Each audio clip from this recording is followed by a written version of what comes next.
Thank you. USA. USA. USA. We love our country. We love our country, don't we? It's amazing. And it's a great country, but we have to take it back because our country's not feeling so well nowadays, and we're going to bring it back, and we're going to make it healthy and beautiful and better than ever. And it's really, this is some crowd, and you can duplicate the crowd outside. So if anybody would like to give up your seat, that would be okay. No? Let's have a good time. Thank you very much, everybody.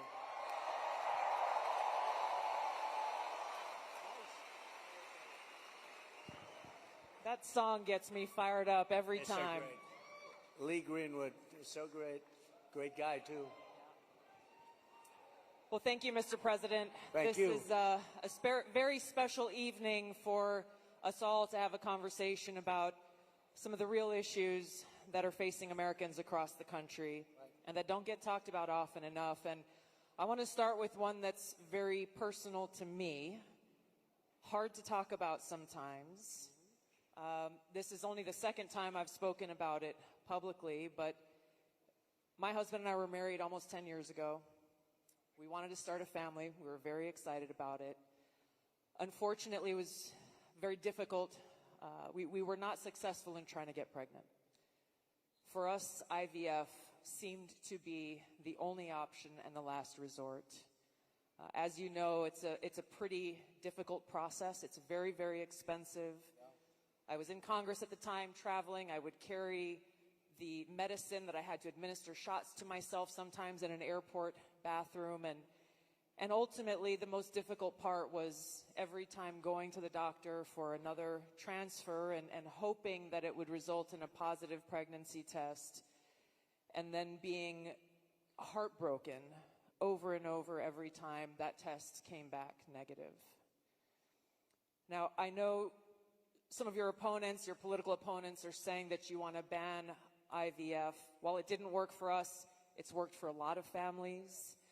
And I just know that there are women and couples in this crowd, or those who are watching here tonight, who may be going through this same struggle and are concerned about being able to have this option, either because they might not be able to afford it, or they're concerned that it just may not be available. And I'd love for you to talk to them about how they should feel. Well, thank you very much, Tulsi. And I didn't know about your situation. And it's tough stuff, right? Tough. Life is pretty tough. It can be beautiful, but it can be difficult. We are doing something with IVF, because IVF, as you know from friends and people you know, it's really worked out very well for a lot of people. It gave them a child when they would not have had a child. And I told my people I wanted to look at this a couple of weeks ago. And as you know, we have no taxes on a thing called tips. You know that? And I said, tell me, we did three things. We did that, and we did no tax for seniors on Social Security benefits. We want to have that.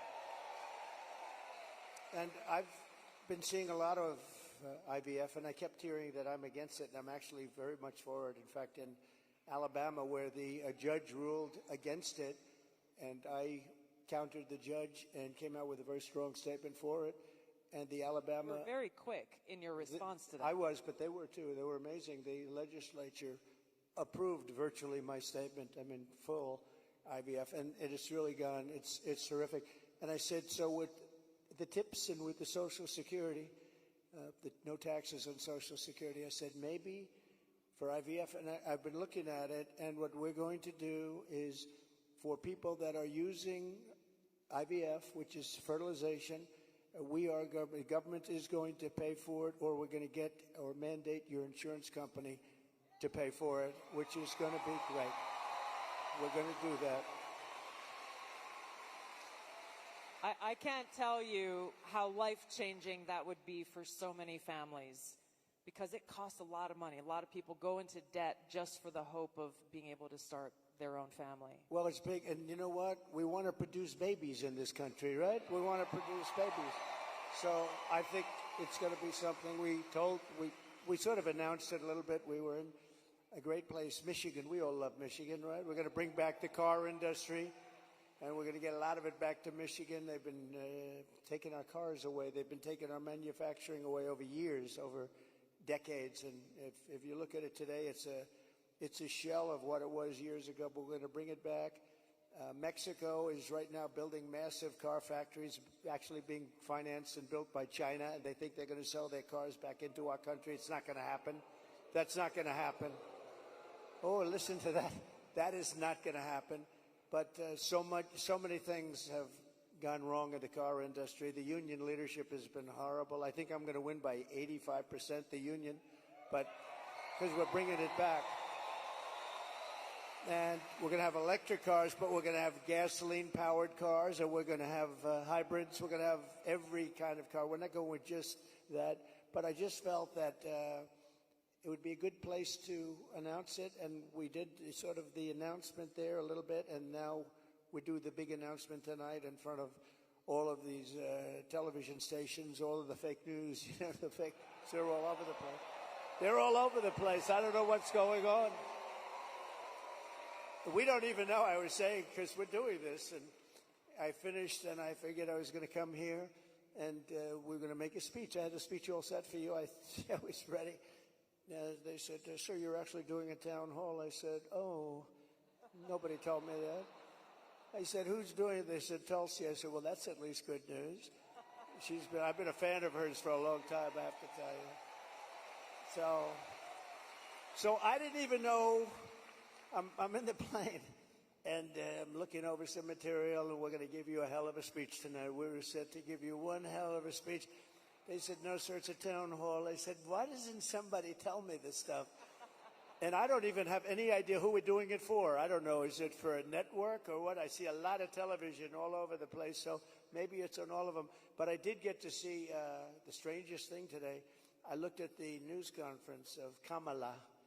I call her Comrade Kamala.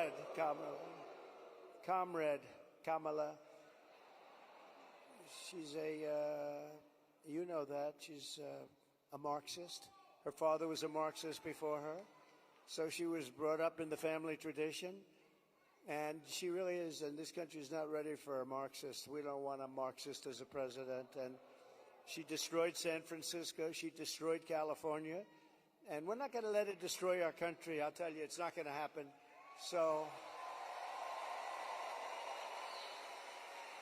but just to finish, so for some reason she doesn't want to talk to anybody. So she's either not the smartest light in the ceiling. I'm trying to be nice here. I want to be. They say, be nice, sir, be nice.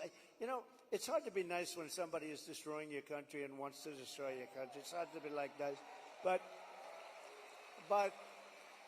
she is, she was a terrible vice president. She was a terrible border czar, worst in history probably, not just in this country. But the border, you know, millions and millions of people, I say 20 million plus, have poured through the border during their term. I had the safest border in the history of our country. They have the most unsafe border in the history of the world. And they're coming through. And many of them are from prisons and jails. There's a slight difference, as you know, prisons and jails. Many are from mental institutions and insane asylums. And many are terrorists. And they're pouring into our country at a level. I don't know if you saw the news today, Tulsi. They had a lot of them, Venezuelan people with lots of machine guns taking over a building someplace. I'm looking, I'm saying, where is that? They went in and they took over a building. This is just the beginning. They're taking their criminals from all over the world, not just South America, not just Venezuela, which you've been reading about, all over the world. They're taking their criminals and they're dumping them into the United States. Kamala is allowing it to happen. And they want to give them papers. They want to make them citizens, and they want to give them your Social Security. They want to give them your Medicare. and your Social Security will collapse under her. I'm the one that's going to protect the Social Security. But they're coming. I will totally protect, as I did for 4 years. And there was no age increase. There was no anything. We're going to protect. You know, they destroy you with inflation, and then they want to destroy your Social Security. So it's not going to happen. But this is going to be the most important election in the history of our country. So I just want to say that it's an honor to be with you tonight. It's a forum that's very different because I have no idea who the hell is broadcasting it. But all we'll do is we'll talk because we're friends. I love this state. I gave them Marinette. We gave them a very big, you know, Tulsi, we have a ship contract. And as you know, we gave Marinette yards, but we gave them a tremendous contract. They wanted it all over the country. I said, we're going to get it for Wisconsin, and it's a big one. And they're doing a great job, I understand. So we got that. And we're going to have a good time tonight. So let's go. Mr. President, you talked about immigration. We actually have Amber here who's quite concerned about that, and she's got a question for you.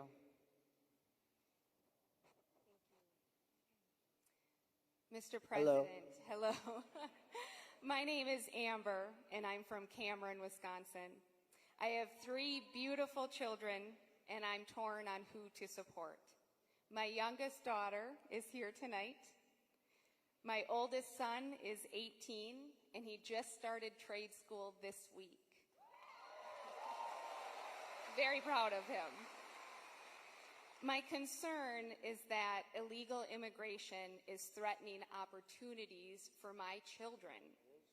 I worry that it's taking away jobs from Americans. I'm wondering, what will you do about that? All right, well, it's great. I think I'll stand up and... Do you mind if I turn around? Thank you, Amber, very much. And you're right. I'll tell you, we have the people that I'm talking about.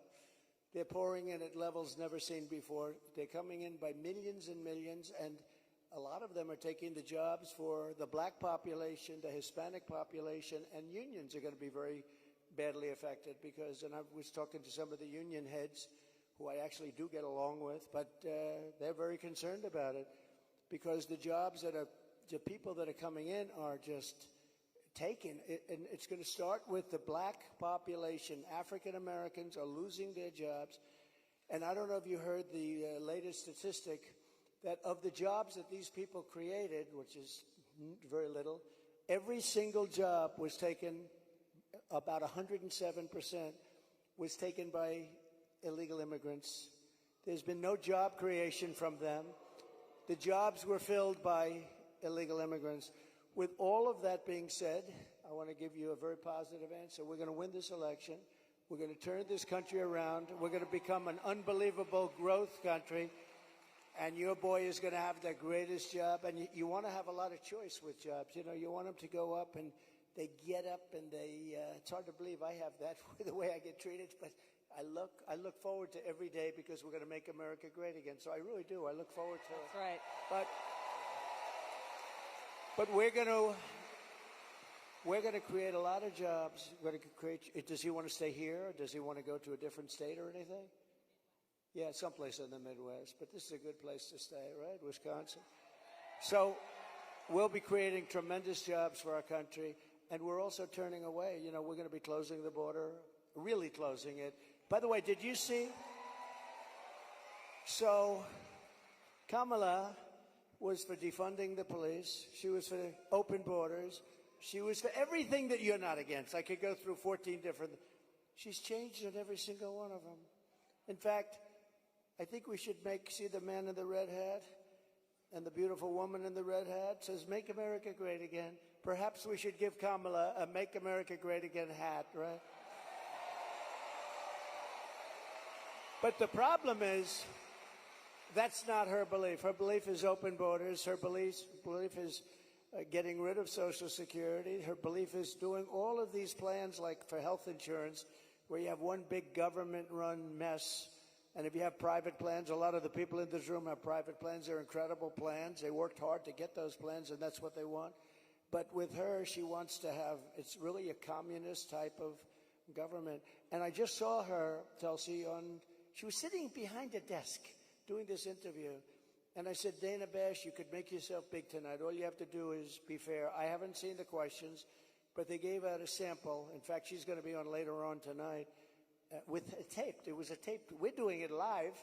Why are we doing it live and she's doing it taped? But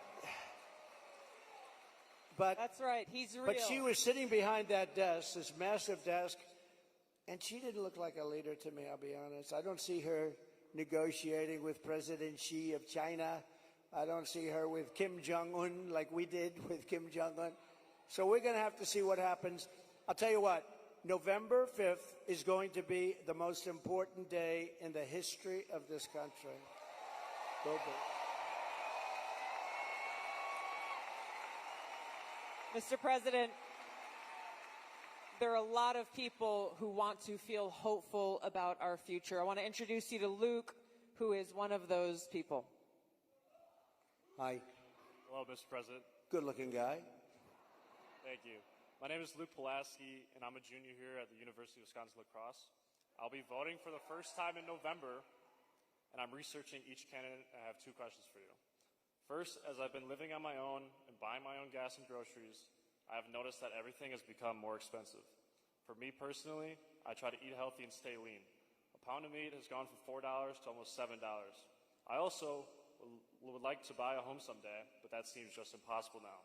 What's your plan to make life more affordable and bring down inflation for someone like me? Very good. Thank you. Good. It's probably the question I get most. You know, they say you're going to vote with your stomach. I don't know if you've heard it, but it's a little bit true. And groceries, food has gone up at levels that nobody's ever seen before. We've never seen anything like it, 50, 60, 70%. You take a look at bacon and some of these products, and some people don't eat bacon anymore. And we are going to get the energy prices down. When we get energy down, you know, this was caused by their horrible energy wind. They want wind all over the place. But when it doesn't blow, we have a little problem. This was caused by energy. This was really caused by energy and also their unbelievable spending. They're spending us out of wealth, actually. They're taking our wealth away. But it was caused by energy. And what they've done is they started cutting way back. We were in 3rd place. When I left, we were by far in 1st place, beating Russia, beating Saudi Arabia. And we were going to dominate to a level that we've never seen before.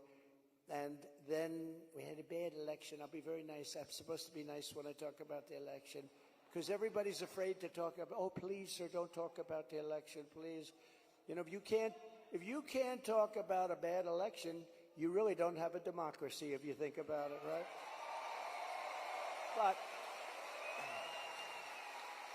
But what they did, Tulsi, is they took back the oil production. The oil started going crazy. That started the inflation. Then they went back. They said, go back to where Trump was.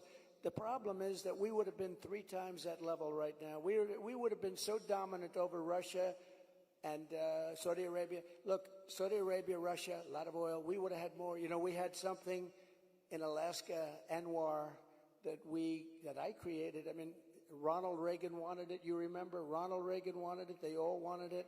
And I got it approved. Nobody was able to get it approved. I got it approved. And the first week in office, they turned it back. They said, no, it's the biggest site possibly in the world. Could be bigger than Saudi Arabia. Well, we're going to start that up.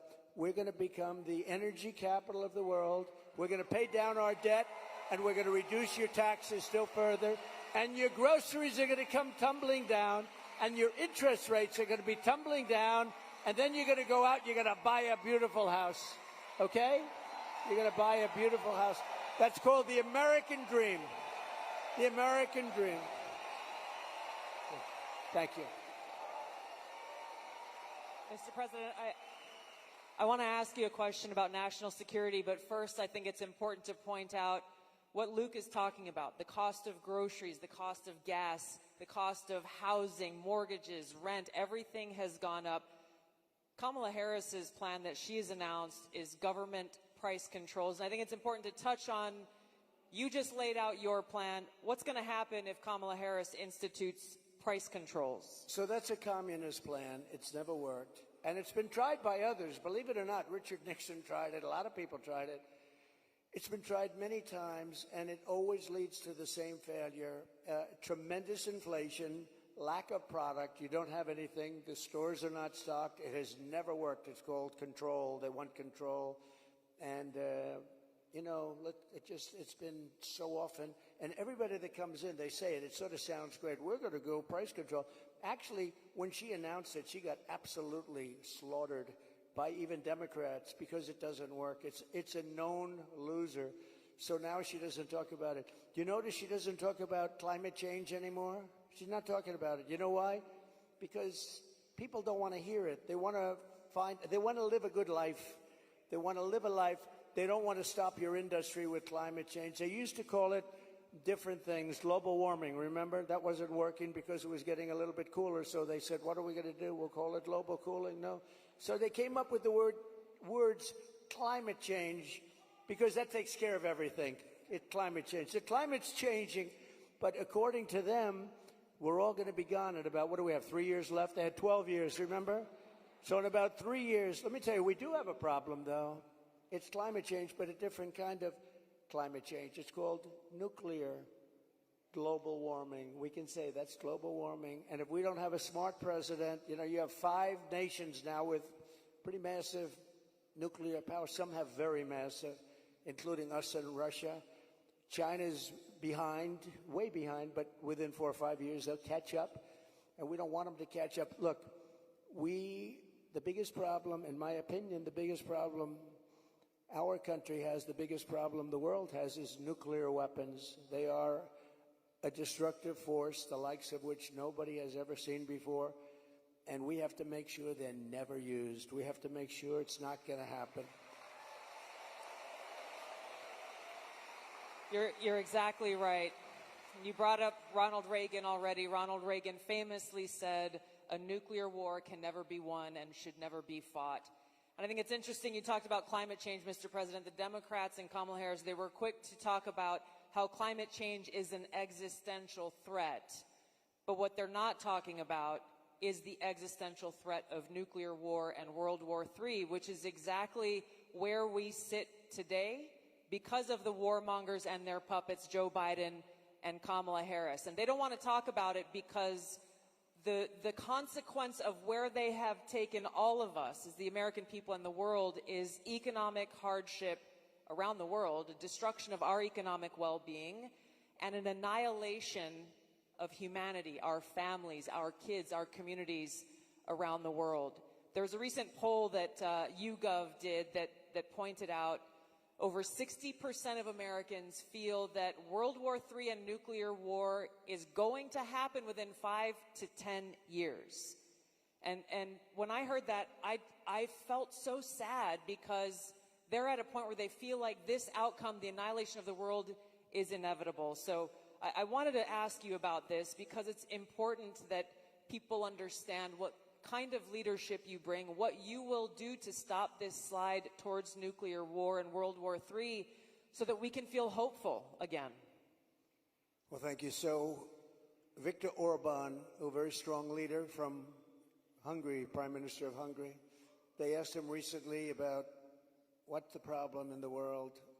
A few years ago, during my term, we didn't have Israel being attacked. We didn't have Russia attacking Ukraine.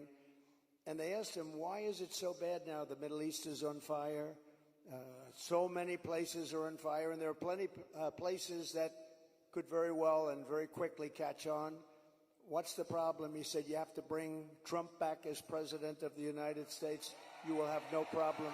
He single-handedly kept things, and it's true. And I could do it with telephone calls by being smart.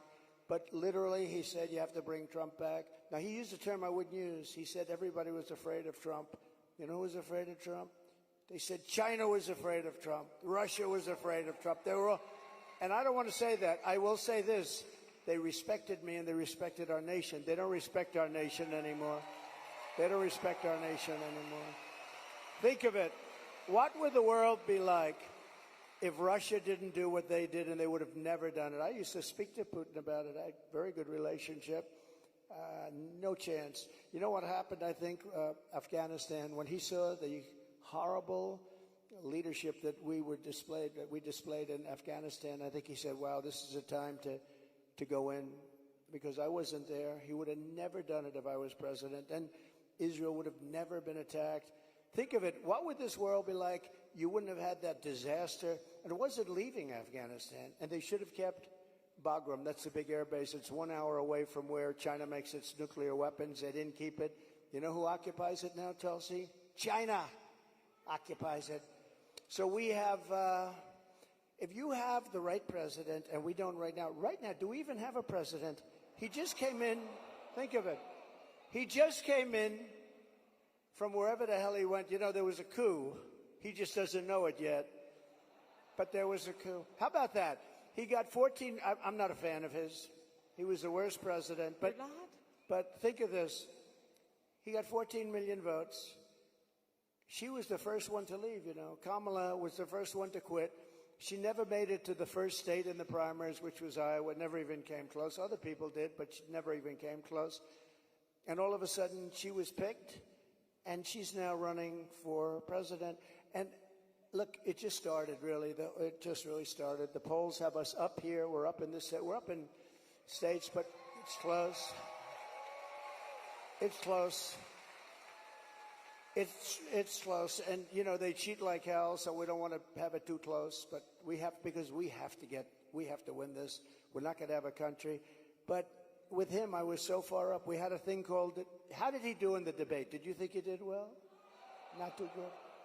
No, they wanted to have a debate. I said, okay, it's a little bit early, isn't it? I was trying to talk them out. I said, well, it's a little early for a debate, right? And they said, well, I think we'd like to do it. And that was not a good debate for them. That was not a good debate. So that was the beginning of the end for him. And they started looking. But they picked a woman that had absolutely no votes. She got no votes. And now she's running. So when you say threat to democracy, they are a threat to democracy. I'm not a threat to democracy. I'm not a threat. Thank you. Mr. President, crime and the rise of crime is on the minds of a lot of people. I want to call on Danielle here, who has a question for you. Hi, Danielle.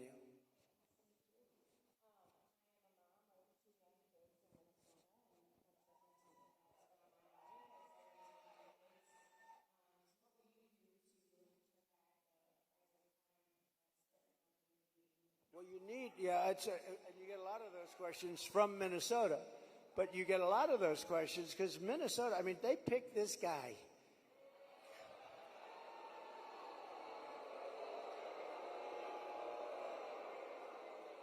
He is weird. Right? He's weird. I'm not weird. He's weird.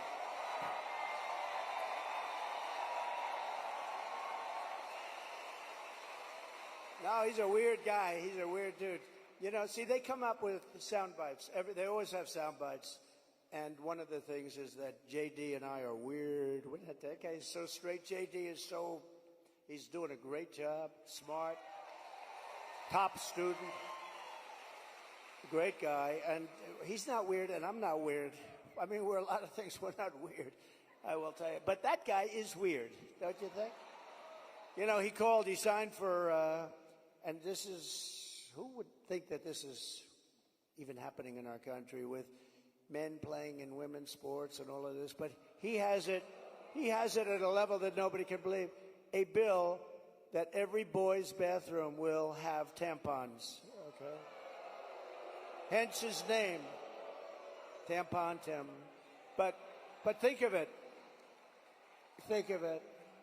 And you know, on the question of abortion, he is the one, abortion in the 9th month. And if the baby in Minnesota, and I'd love to win Minnesota because those people aren't digging this guy. They're not digging this guy. But think of this. 6 states, Minnesota's one of them. If the baby is born, you're allowed to execute the baby think of that, after birth. In Minnesota, you're allowed to execute, and you remember the former governor, not the current governor, who's terrific, Len Youngkin. We're going to win maybe Virginia. We could do that. But the former governor, and he said, you sit the mother down and the father down, you sit them down and you talk, and the baby is born and you make a decision what to do. He meant, do you execute the baby after birth? And according to what they have passed and legislation, in Minnesota, they're allowed to execute the baby after birth. And this guy is a participant. And that's why she picked him, because she is, in fact, a Marxist/communist. Remember, I'd say all the time, our country will never be socialist, right? We will not have a socialist. Well, I was right. We skipped socialism. We went to communism. This woman has to be stopped. Mr. President, we have time for one final question. I don't know if we can get a mic to Bernardo. He's got an important question, given very soon we will be honoring the anniversary of September 11th and all of the lives that were lost on that tragic day and that tragic attack where we were attacked by radical Islamist terrorists. And Bernardo wanted to share his thoughts and had a question for you on this. Thank you. Mr. President, my name is Bernardo. I'm a voter here in Wisconsin, live in the wonderful La Crosse County here, and I'm also a father of 8. I have 7 here with me.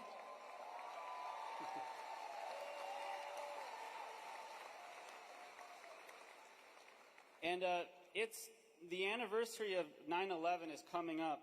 I'm concerned that we're more vulnerable now than ever. And we have a Democrat nominee who doesn't even want to say the words, says we shouldn't say the words, radical Islamic terror. How are we going to protect America from a terrorist attack? First of all, it's a great question. And, you know, we have radical Islamists pouring into our country along with everybody else right now. They're coming in at levels that nobody's ever seen before. We kept them out. We had 1 year where Border Patrol put down, it was, I believe, 2019, where they, and I don't believe this, I don't believe it's right, but I'll take it. They said 0 came in 20, that was my term, 0. Now we have thousands. I'd like to say that was true. It's probably not, because I can't imagine that, but we were very tough on that. Now they have thousands and thousands coming in, along with the prisoners and along with the crime. And remember, a lot of these countries like Venezuela, their crime is way down because they've moved their criminals into our country. It's not even believable. But your question on Islamists and all of the jihad and all of the things that they talk about, they have to respect your country. They have to respect your leader. You know, I had no radical Islam crime for 4 years, and I didn't want to talk about it. I talked about it after, but I didn't want to talk about it during. I don't want to say, like, I had absolutely, and the next day you get hit. But we had none, 4 years of it, because they respected your president, they respected your country, and we have to bring back that level of respect, and we're going to do it. We're going to do it. And we're not letting the wrong people into our country. Okay, thank you very much. Great question. Thank you, Mr. President. I know you have run out of time here, but thank you for having this conversation with the people of Wisconsin and people across the country who are watching and concerned about these very same issues. Thank you, Mr. President. Thank you everyone, much. for being here. Thank you, everybody. Vote. Vote. Thank you, everybody. Very much.